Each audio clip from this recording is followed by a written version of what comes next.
people should be able to see the whites of their eyes in the thumbnails. vidIQ. vidIQ. vidIQ.com.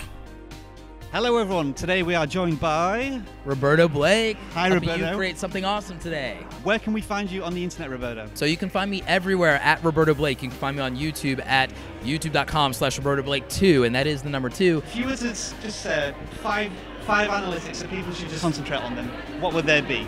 Unique viewers, which is also in the YouTube Studio Beta, as well as, I would say, the click-through rates versus the impressions. I think that is a big deal.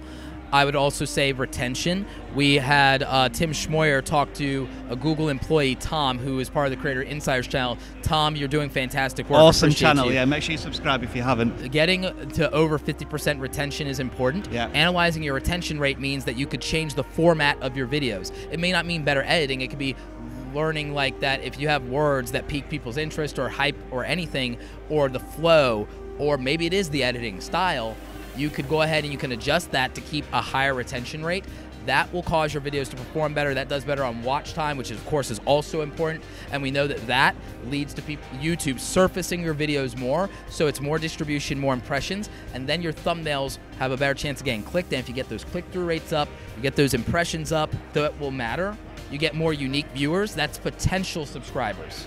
So I would pay attention to those things. So watch time, retention rates on individual videos. I would say the click-through rates on the channel and on the individual videos themselves, obviously. And then I would also say your overall cumulative watch time, both for a video and for the channel. But I would also watch the real-time analytics on that, and I would use social media, and I would sit there and I would say if I post something in Twitter or Facebook, if I watch the real-time analytics, I want to see the impact. So I would pay attention to that. And I would say beyond that, I would look at the general average number of comments, and I would use vidIQ for the engagement overall percentages that adds up all the engagement. And I would sit there and I would look at what of my content, not just with views, what has the highest engagement ratios? Because that means that people emotionally care about that video, and I would try to tap more into that into future content. Yeah.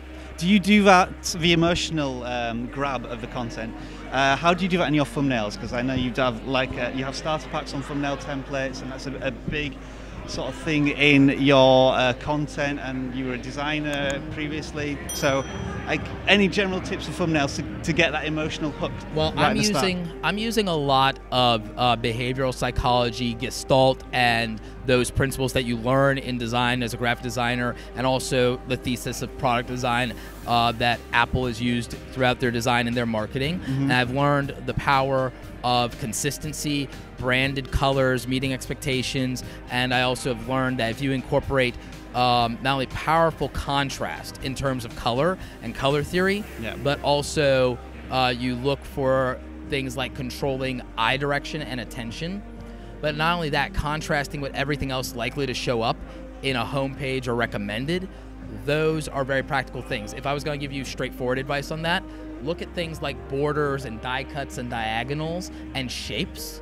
Those are powerful and can be call-outs for attention. And also just stop using red text on black backgrounds. Just stop. So what you're saying is that people should be able to see the whites of their eyes in the thumbnails. Thank you very much for your time, and let's finish with your catchphrase. Hey guys, go out there and create something awesome today. Boom.